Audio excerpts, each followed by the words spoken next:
আজকে আমাদের ভারপ্রাপ্ত চেয়ারম্যান মহোদয় নয়, আমাদের ভবিষ্যৎ নেতা, ভবিষ্যৎ কাণ্ডারি, ভবিষ্যতের আমাদের প্রধানমন্ত্রী আজকে এখানে বসে আছেন। আমি তার দৃষ্টি আকর্ষণ করতে চাই।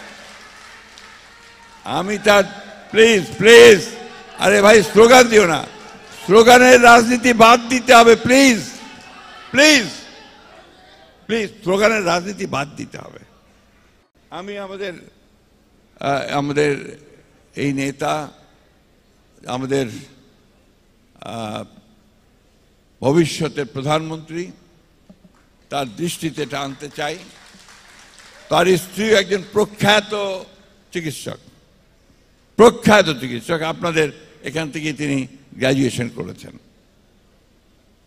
এই বিষয়টার দিকে তিনি অত্যন্ত বেশি গুরুত্ব দেবেন, কারণ এই যে 18 কোটি মানুষ, এই 18 কোটি মানুষের স্বাস্থ্য সেবা, এটা একটা বড় বিশাল একটা দায়িত্ব বলে মনে করি সরকারের, যে কোনো নেতার।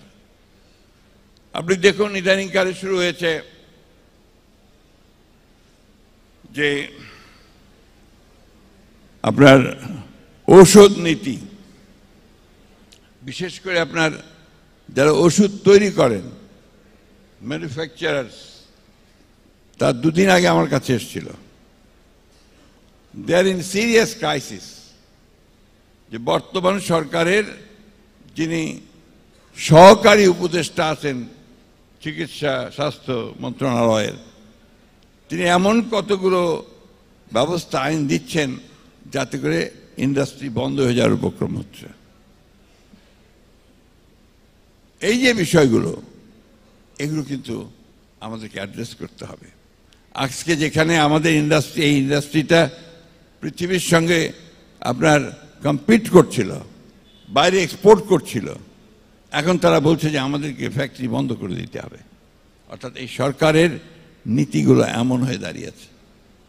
আমাদের ভারপ্রাপ্ত চেয়ারম্যান সাহেব, আমাদের নেতা, তিনি ইতিমধ্যেই আমাদের যে 31 দফা যিনি দিয়েছেন, একটা মানে এই জাতির সবচেয়ে আপনার প্রয়োজনীয় যে দফাগুলো দিয়েছেন, ম্যাগনা কার্টা বলি আমরা এটাকে, একটা পরিবর্তন নিয়ে আসবে যুগান্তকারী। সেখানে কিন্তু স্বাস্থ্য ব্যবস্থার কথা তিনি অত্যন্ত উল্লেখযোগ্যভাবে ব্যবহার করেছেন। আমি বক্তব্য দীর্ঘ করব না, আপনারা আজকে অন্য মুডে আছেন, নির্বাচনের মুড, সে নির্বাচনের মুডে সবাই এখন আপনারা আছেন। আমি আর দীর্ঘ বক্তব্য রাখতে চাই না, তবে আশা করব, আমার বলি আমি আর কি, আমার অনেক বয়স হয়ে গেছে। আমরা দেখতে চাই যে বাংলাদেশে শুধুমাত্র একটি গণতান্ত্রিক ব্যবস্থা নয়, বাংলাদেশে শুধুমাত্র মানুষের ভোটের অধিকার নয়, বাংলাদেশের মানুষের স্বাস্থ্যের অধিকার, বেঁচে থাকার অধিকার, তার ভাতের অধিকার, অন্নের অধিকার, সব কিছু নিশ্চিত করতে হবে।